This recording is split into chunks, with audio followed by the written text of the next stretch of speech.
Hero Nagarjuna పిటిషన్పై నేడు నాంపల్లి కోర్టులో విచారణ జరగబోతోంది. నాగార్జున కుటుంబంపై మంత్రి కొండా సురేఖ అనుచిత వ్యాఖ్యలు చేశారు. ఇప్పటికే క్రాస్ ఎగ్జామినేషన్ పూర్తయింది. నాగార్జున, మంత్రి కొండా సురేఖ పలుమార్లు కోర్టుకు హాజరయ్యారు. ఈ వ్యవహారంలో సాక్షుల స్టేట్మెంట్ రికార్డ్ చేసింది మనోరంజన్ కోర్టు. అయితే ఈ ఇష్యూపై నిన్న ట్వీట్ చేశారు మంత్రి కొండా సురేఖ. నాగార్జున కుటుంబంపై చేసిన వ్యాఖ్యల పట్ల పశ్చాత్తాపం వ్యక్తం చేస్తూ ట్వీట్ చేశారు.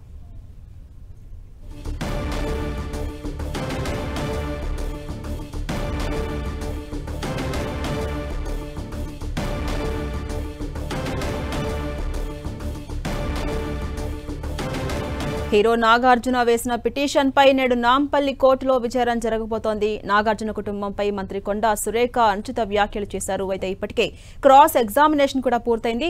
నాగార్జున, మంత్రి కొండా సురేఖ ఇప్పటికే పలుమార్లు కోర్టుకు హాజరయ్యారు. ఈ వ్యవహారంలో సాక్షుల స్టేట్మెంట్ రికార్డ్ చేసింది మనోరంజన్ కోర్టు. అయితే ఈ ఇష్యూపై నిన్న ట్వీట్ చేశారు మంత్రి కొండా సురేఖ. నాగార్జున కుటుంబంపై చేసిన వ్యాఖ్యల పట్ల పశ్చాత్తాపం వ్యక్తం చేస్తూ ట్వీట్ చేశారు మంత్రి కొండా సురేఖ.